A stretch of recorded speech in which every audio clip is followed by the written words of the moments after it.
Hello students, welcome to the channel of sharp tutorials. तो अब तक हमने एक्सरसाइज 9.1 में क्वेश्चन नंबर 5 तक हम कर चुके थे स्ट्रेट लाइंस चैप्टर में। अब आगे क्वेश्चन नंबर 6 से आगे कंटिन्यू करेंगे। तो क्वेश्चन नंबर 6 देखिएगा क्या दे रखा है। Without using the Pythagoras theorem show that the points 4 4 3 5 and -1 are the vertices of a right angled triangle. ठीक है, तो हमको ये 3 पॉइंट्स दे रखे हैं। अब एक काम करना है, यहाँ पर देखिएगा।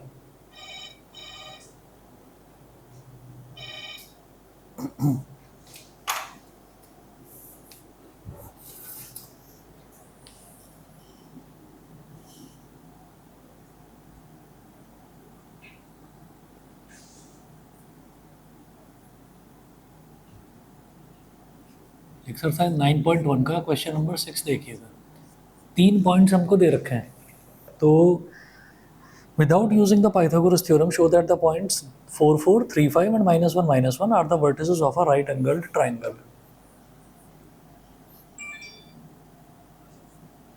इफ द पॉइंट्स ए मान लो, पहले वाले पॉइंट को ए 4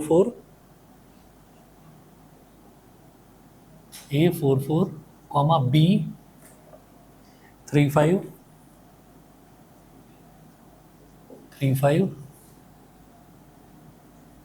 एंड सी -1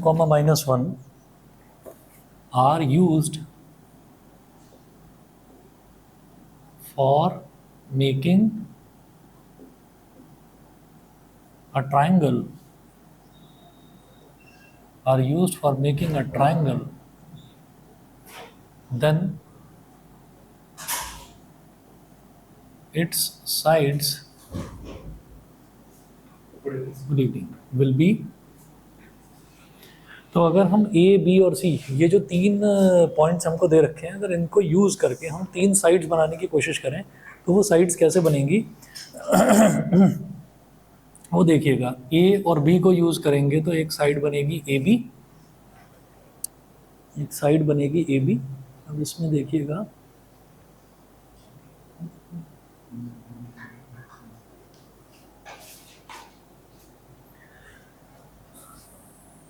तो साइड बनेगी A B, then it sides will be A B, B C and C A.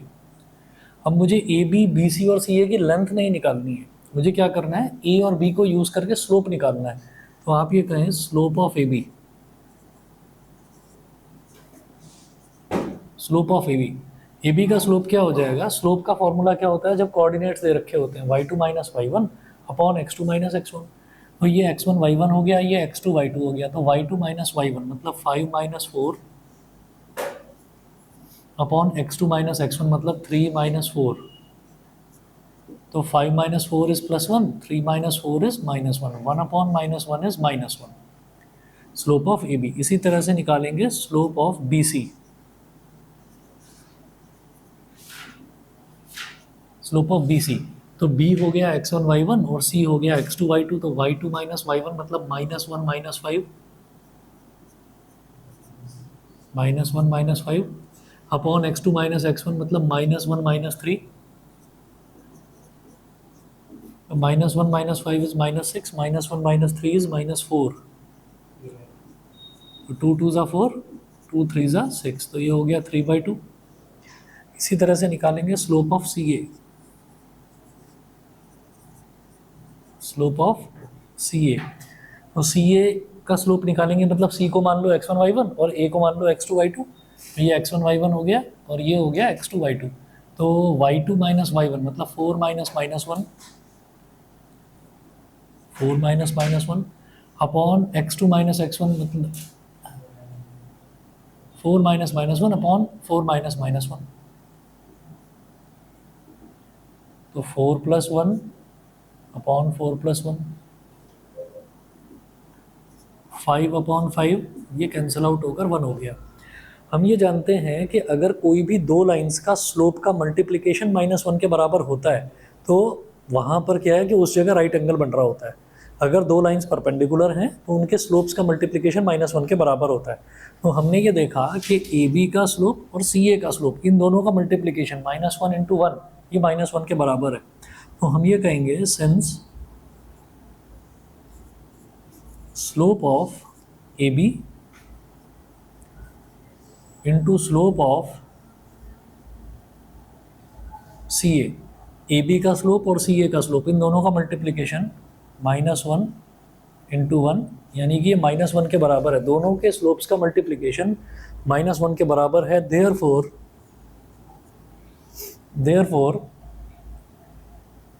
A B is perpendicular on C A और ए बी और C ए में कॉमन अल्फ़ाबेट कौन सा है? A B और C ए में कॉमन अल्फ़ाबेट कौन सा है? ए है ना। तो इसका मतलब हम ये कहेंगे therefore triangle A B C is a right triangle, right angled at, बताओ, ए बी और सी ए बी लाइन और सी ए लाइन ये दोनों आपस में एक दूसरे पर परपेंडिकुलर है। दोनों में कॉमन अल्फ़ाबेट कौन सा है? ए है, तो ए पर ही 90 डिग्री का एंगल बन रहा होगा। ठीक है, triangle A B C is a right triangle, right angled at A, right angled at ए।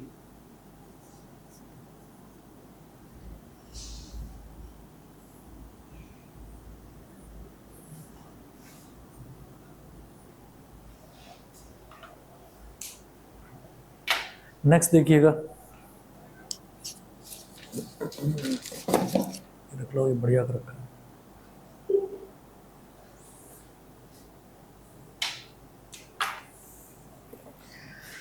चलिए जी, क्वेश्चन नंबर 7 देखिएगा। क्वेश्चन नंबर 7 में है find the slope of the line which makes an angle of 30 degree with the positive direction of Y axis measured anti-clockwise. Find the slope of the line which makes an angle of 30 degree with the positive direction of y-axis measured anti-clockwise. ध्यान दीजिएगा,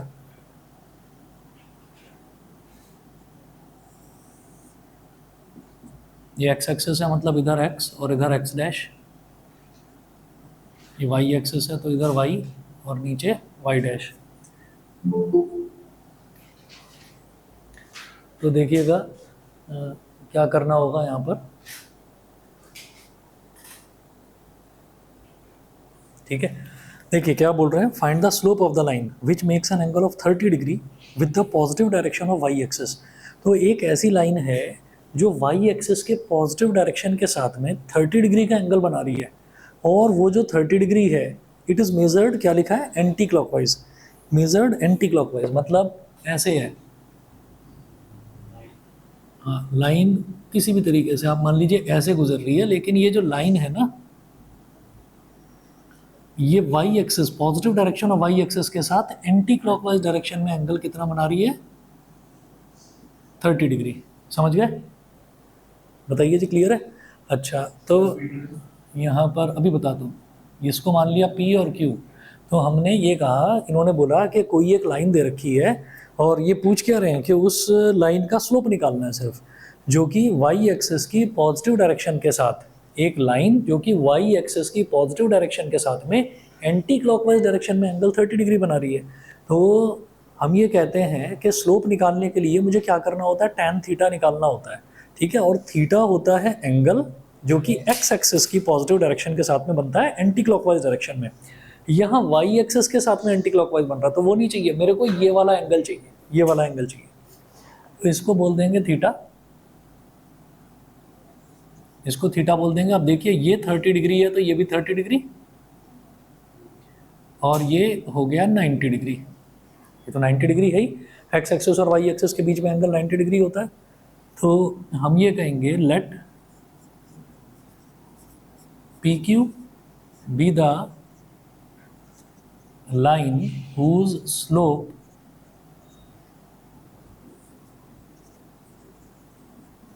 is to be measured. Let PQ be the line whose slope is to be measured. तो हमने माना कि PQ वो line है जिसका हमको स्लोप मेजर करना है। ठीक है,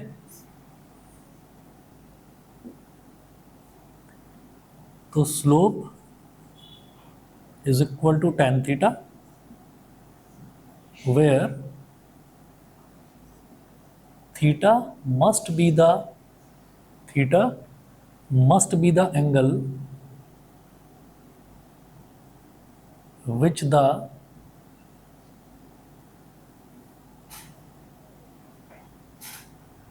line makes with positive x-axis measured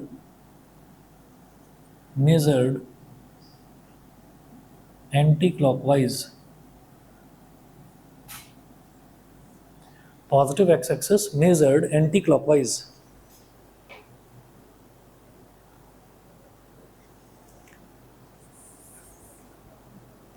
तो अब आप ये देखिएगा कि अगर मुझे इसे थीटा को कैलकुलेट करना है तो थीटा कैसे होगा। थीटा आप ये देखिएगा कि एक्सटीरियर एंगल प्रॉपर्टी लगा देंगे। किसी भी ट्रायंगल में एक्सटीरियर एंगल प्रॉपर्टी, ये एक छोटा सा ट्रायंगल बन रहा है ना, ये छोटा सा ट्रायंगल बन रहा है, तो ये एक्सटीरियर एंगल प्रॉपर्टी अगर हम लगा देंगे तो आप ये देखिए ये exterior angle must be equal to sum of interior opposite angles. ठीक, तो लिखेंगे theta is equal to 90 degree plus 30 degree. Reason में लिखना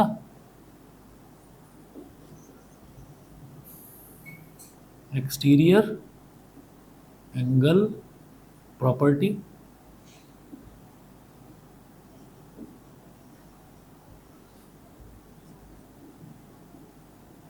तो theta is equal to 180 degree. Therefore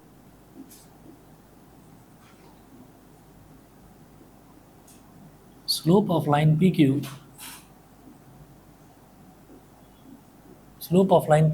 is equal to tan 120 degree. और tan 120 डिग्री जब भी कभी 90 डिग्री से बड़ा एंगल होता है हम उसको किस तरह से कैलकुलेट करते हैं, हम लिखते हैं tan 90 degree into 1 plus 30 degree. 90 into 1 में जब कुछ ऐड हो रहा है तो 90 इंटू 1 में जब कुछ ऐड हो रहा है तो एंगल कहाँ पहुँच जाएगा, सेकंड क्वाड्रेंट में। ठीक है, सेकंड क्वाड्रेंट में एंगल पहुँच गया। सेकंड क्वाड्रेंट में ऑल स्टूडेंट्स टेक केमिस्ट्री, तो सेकंड क्वाड्रेंट में सिर्फ साइन पॉजिटिव है, ये तो tan है, तो ये हो जाएगा नेगेटिव। अब ये नेगेटिव हो गया और 1 क्या है, ऑड नंबर है, तो tan का हो जाएगा cot और angle as it is cot 30 degree होता है, √3 माइनस है ही, तो माइनस √3 आ गया इसका answer. Slope of line PQ is minus √3। सही है, बताइए जी, क्लियर है? ऑनलाइन बताएं प्रत्युषा, क्लियर है?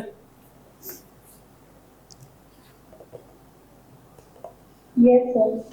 ठीक है जी, अगला देखिएगा। अगला है क्वेश्चन नंबर 8। क्वेश्चन नंबर 8 में है without using distance formula show that points -2, -1, 4, 0, 3, 3 and -3, 2 are the vertices of a parallelogram. कैसे करेंगे? क्वेश्चन नंबर 8 देखिएगा।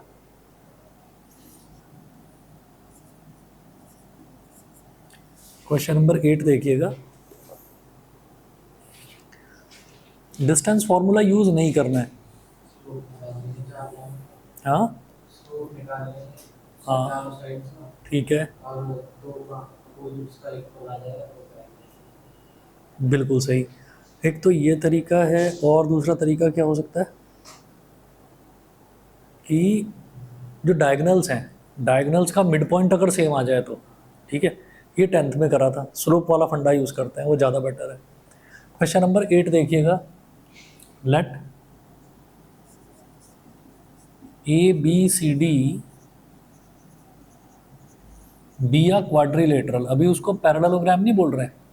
Let ABCD be a quadrilateral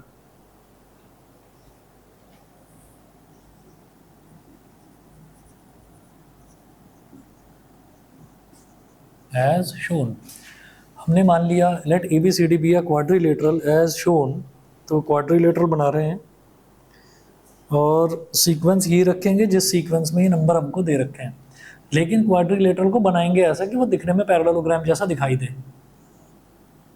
ठीक है, बना तो सकते हैं ना, बोल रहे हैं उसको क्वाड्रिलेटरल। ये हो गया A, ये B, ये सी और ये डी। तो जो ए है, ए के कोऑर्डिनेट्स क्या दे रखे हैं, -2, -1। बी के कोऑर्डिनेट्स हैं 4, 0। सी के कोऑर्डिनेट्स हैं 3, 3। और डी के कोऑर्डिनेट्स हैं -3, 2। -3, 2। तो बिल्कुल सही है कि भाई ये ए बी है और ये डी सी है, इन दोनों के स्लोप्स निकाल लो। अगर दोनों के स्लोप्स इक्वल हैं तो हम कहेंगे कि ए बी डी सी के पैरेलल है। फिर क्या करेंगे, बी सी का स्लोप निकालेंगे और ए डी का स्लोप निकालेंगे। अगर वो दोनों स्लोप्स इक्वल हैं तो पैरेलल, ठीक है ना, स्लोप्स इक्वल हैं तो लाइंस पैरेलल हैं। अपोजिट साइड से अगर पैरेलल आ गई तो हम ये कहेंगे कि yes it is a parallelogram, हो गया। ठीक है, इस तरह से करेंगे। तो देख लीजिए, slope of A B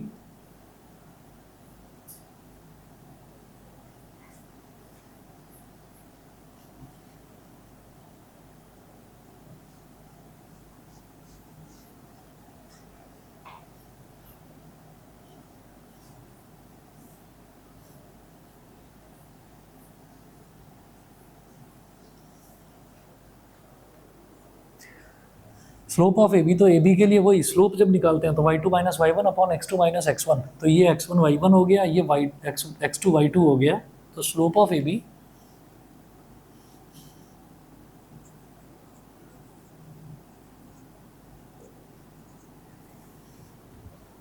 y2 - y1, 0 - -1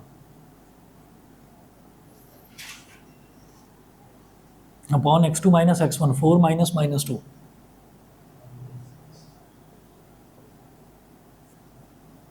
1/6। इसी तरह से जैसे ये ए बी है, ऐसे डी सी मान लो। आपका मन करे आप सी डी बोल दो उसको, x1 y1 इसको ले लो, x2 y2 इसको ले लो, या उल्टा कर दो, इसको x1 y1 इसको x2 y2, फर्क नहीं पड़ेगा स्लोप पर, स्लोप सेम आएगा। ठीक है, तो आप डी सी ले लीजिए, स्लोप ऑफ डी सी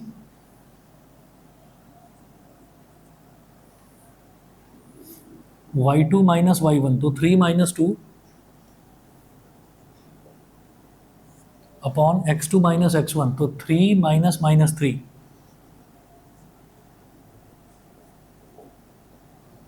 1/6। तो slope of A B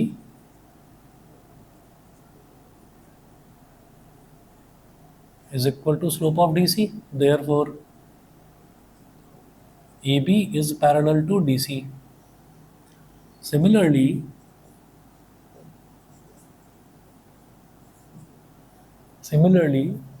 slope of AD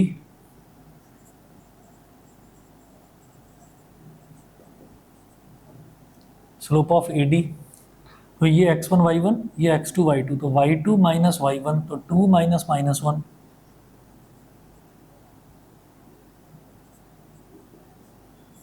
upon x2 - x1, तो -3 - -2।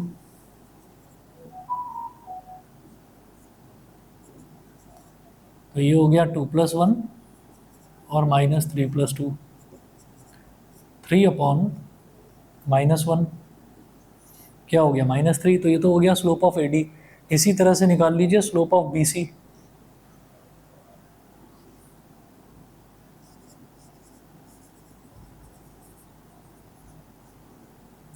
स्लोप ऑफ बी सी, तो y2 - y1 मतलब 3 - 0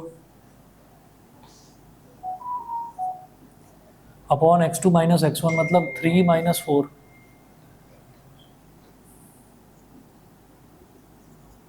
तो 3 अपॉन -1, ये भी -3। तो slope of A D is equal to slope of B C. Therefore, AD is parallel to BC. So, ABCD is a parallelogram.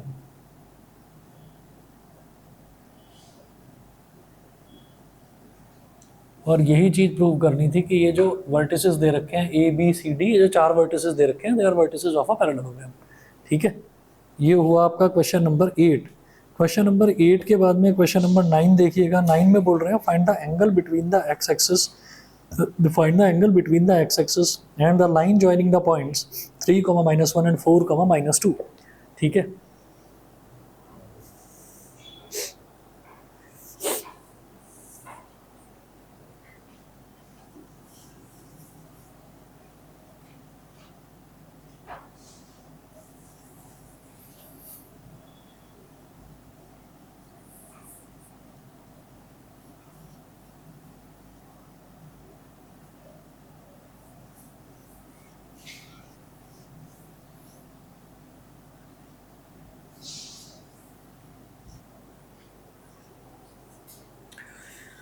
अब देखिएगा question number 9. Find the angle between the x axis.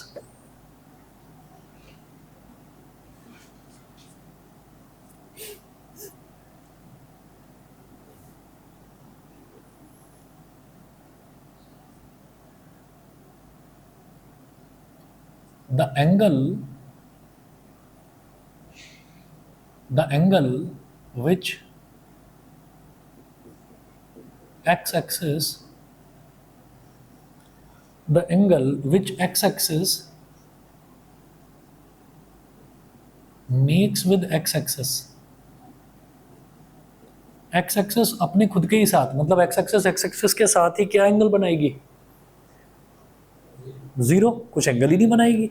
ठीक है ना. तो जब क्योंकि x axis भी तो एक स्ट्रेट लाइन है ना, तो इसी तरह से हम ये कहेंगे कि जब भी मुझे किसी भी स्ट्रेट लाइन का स्लोप निकालना होता है तो मैं ये देखता हूँ कि वो स्ट्रेट लाइन एक्स एक्सिस के साथ क्या एंगल बना रही है. अब X axis as a horizontal और वो एक्स एक्सिस के साथ ही कुछ एंगल तो बना ही नहीं रही है, तो एंगल जीरो है.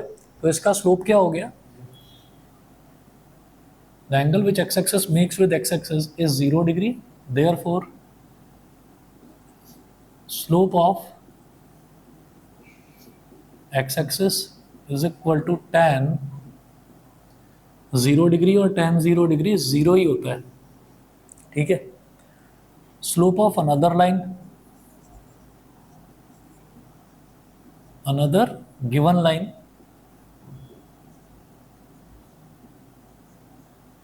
और ये जो स्लोप है इसको फिर आप m1 बोल दीजिए. हमें मालूम है ना, जब भी कभी दो लाइंस के बीच का एंगल निकालना होता है तो एक के स्लोप को m1 बोलते हैं, दूसरे के स्लोप को m2 बोलते हैं. ठीक है. अच्छा, तो slope of another given line, जो दूसरी लाइन दे रखी है उसके ना पॉइंट्स दे रखे हैं. एक दे रखा है 3, -1, दूसरा दे रखा है 4, -2. ठीक है. Slope of another given line is m2 is equal to, तो 3, -1 एंड 4, -2, तो y2 minus y1, -2 minus -1, -2 minus -1 upon 4 -3, x2 minus x1, 4 -3, तो -2 + 1, 4 -3 इज +1, तो ये -2 + 1 इज -1, तो m2 आ गया -1. तो m1 है 0 और m2 है -1. तो हम ये कहेंगे therefore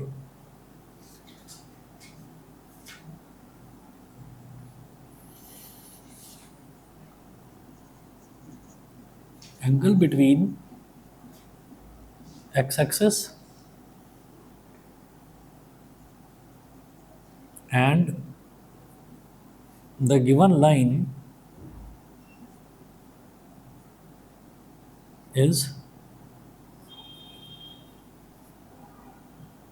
tan theta is equal to m2 minus m1 upon 1 plus m1 m2, 1 plus m1 m2. इसका मॉड ये करते हैं.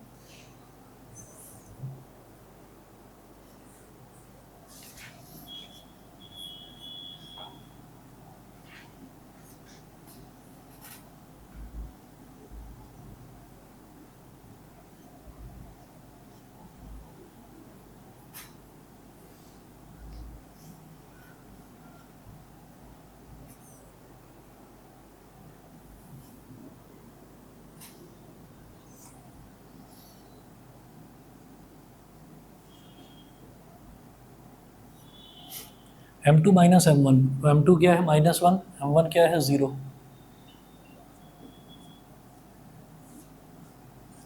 1 प्लस -1 इंटू 0,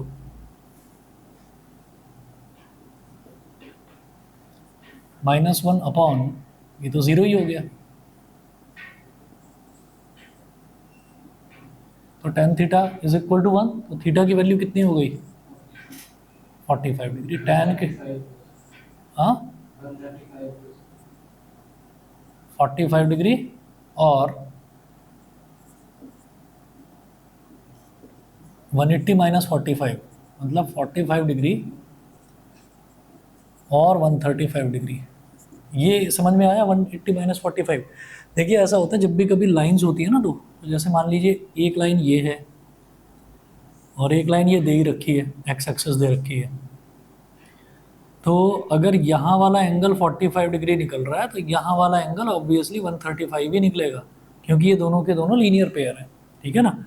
तो दोनों लाइंस के बीच का एंगल निकालना है, तो आपने कहा कि मैं तो ये वाला निकालूंगा, तो अगले ने बोला कि नहीं मैं तो ये निकालूंगा, फिर अगला कहता है कि मैं तो ये निकालूंगा, तो वो भी 135 ही होगा, वर्टिकली अपोजिट। फिर अगले ने बोला मैं ये निकालूंगा, तो 45 और 45, तो ये भी इक्वल ही होंगे। तो आप ये लिख सकते हैं कि एक तरफ 45 और एक तरफ 135 आ सकता है, ठीक है ना। तो एक एंगल निकालें, और एक एंगल निकालने के बाद दूसरा एंगल कैसे निकालोगे, 180 माइनस दैट एंगल करके। बताइए जी, क्लियर है? ठीक है। अच्छा, इसके बाद क्वेश्चन नंबर 10 है, जरा आप देखिए, मैं 1 मिनट में आ रहा हूँ।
ओके अगला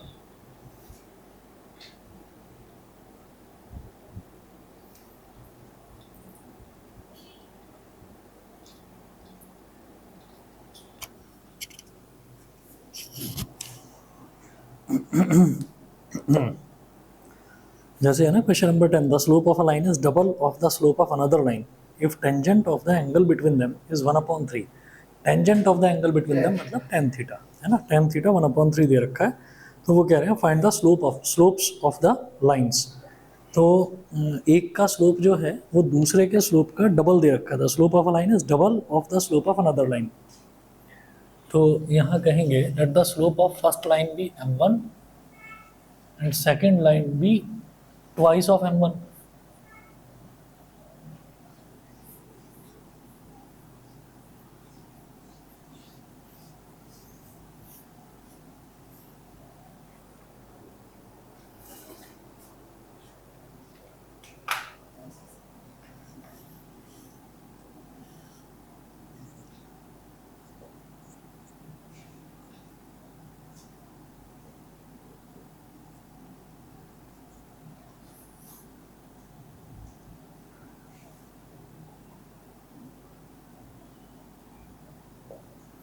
Let the slope of first line be m1 and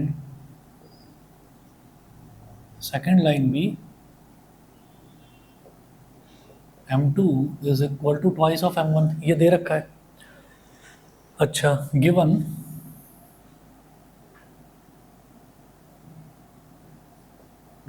tan theta is equal to 1/3। we know that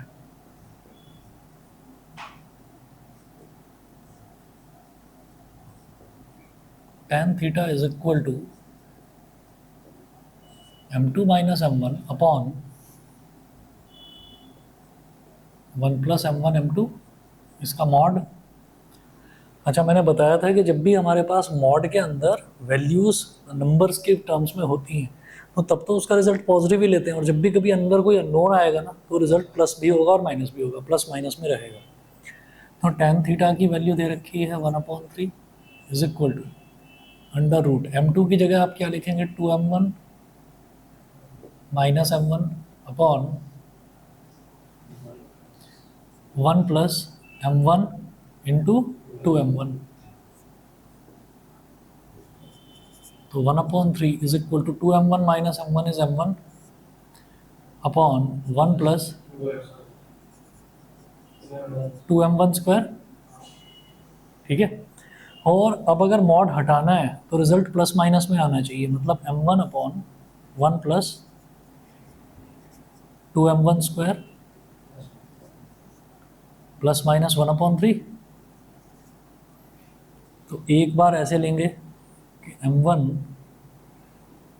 upon 1 plus 2m1 square is equal to 1/3,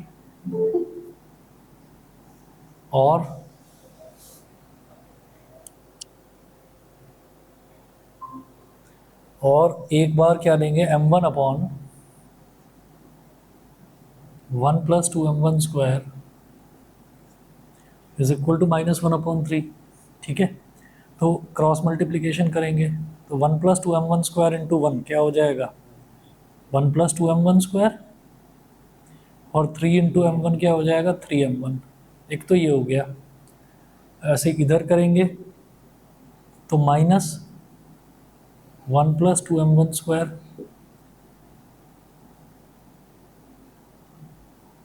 1 plus 2m1 square into -1 तो minus of 1 plus 2m1 square, और 3 into m1 is equal to 3m1। अब 3m1 को इधर ले आओ, 2m1 square minus 3m1 plus 1 is equal to 0, और minus 2m1 square 3m1 इधर आएगा, ये भी माइनस 3m1 बन जाएगा, और ये तो -1 है ही, इज इक्वल टू 0। अब इसकी देखते हैं मिड टर्म स्प्लिटिंग कुछ हो सकती है क्या भाई। 2 इंटू 1 इज 2, -2 -1,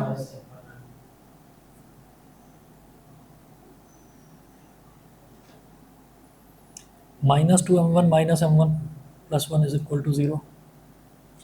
और इधर से क्या करिए, इधर से प्लस वन कॉमन ले लो, माइनस वन सॉरी कॉमन ले लो, तो ब्रैकेट में बचेगा two M one square plus three M one plus one is equal to zero.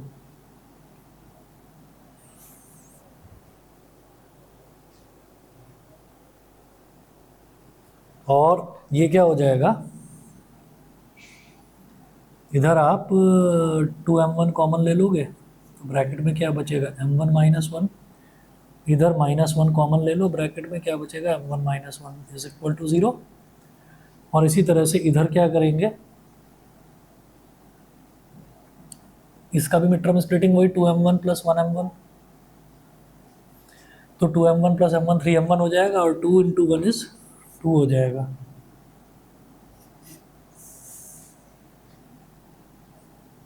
इधर भी एम वन माइनस वन, इधर भी एम वन माइनस वन, तो एम वन माइनस वन ले लिया कॉमन, इधर क्या बचा two M one minus one is equal to zero. हाँ लास्ट में प्लस वन, इन दोनों में क्या कॉमन लेंगे, two M one plus one बचा,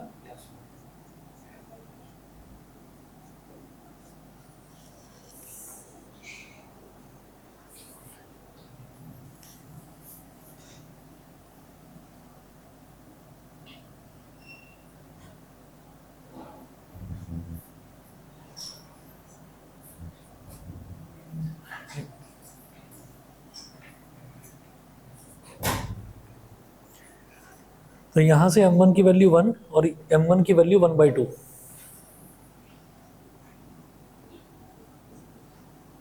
वन बाई टू वन, और जब इधर से निकाल रहे हैं तो एम वन की वैल्यू माइनस वन और माइनस वन बाई टू,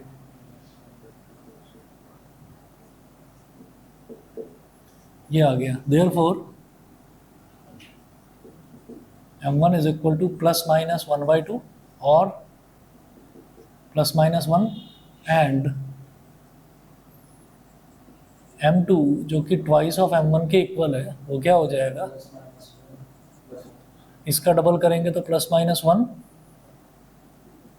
और इसका डबल करेंगे तो प्लस माइनस टू, ये हो गया प्लस माइनस वन और प्लस माइनस टू। ठीक है, चलिए जी, तो ये हमारा हुआ क्वेश्चन नंबर 10। क्वेश्चन नंबर 10 के बाद क्वेश्चन नंबर 11 देखिएगा। 11 में है अ line passes through x1 y1 and h comma k।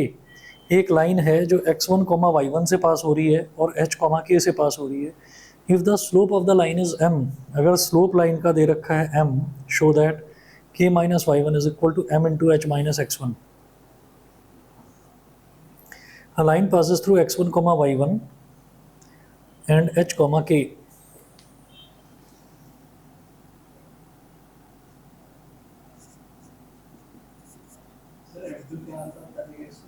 हाँ हाँ, M2 जो है वो पहले वाले केस में, अच्छा अगर M2 जो है वो ट्वाइस ऑफ M1 के इक्वल है, ऐसा क्वेश्चन में ही दे रखी है कंडीशन। ठीक है, तो अगर M1 की value plus minus one upon two है, तो इसमें अगर 2 मल्टीप्लाई कर देंगे तो प्लस माइनस वन आ जाएगा, और जब 1 में 2 मल्टीप्लाई कर देंगे तो प्लस माइनस टू आ जाएगा। ये करा है। क्वेश्चन नंबर 11 देखिएगा। 11 में है अ line passes through x1 comma y1 given a line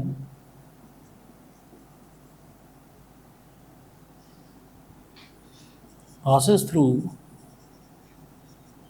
given a line passes through x1 comma y1 and h comma k, x1 comma y1 and h comma k,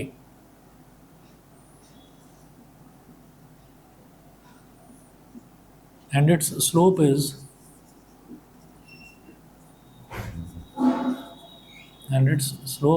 m, और उसका slope दे रखा है m।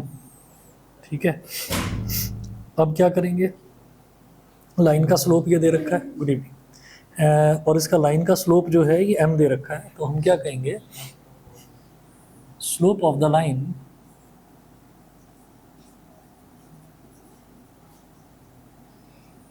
Slope of the line ये क्या हो जाएगा, y2 minus Y one मतलब k minus Y one, x2 minus X one मतलब h माइनस एक्स वन, ये दे रखा है।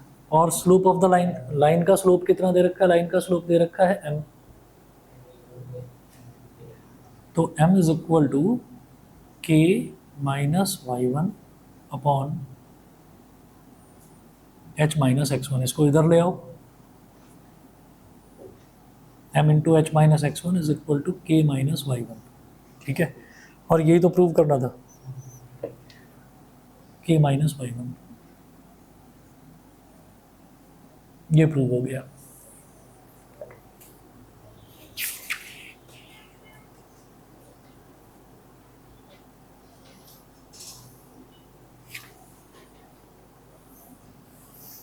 ठीक है जी, ये कंप्लीट होती है आपकी एक्सरसाइज 9.1।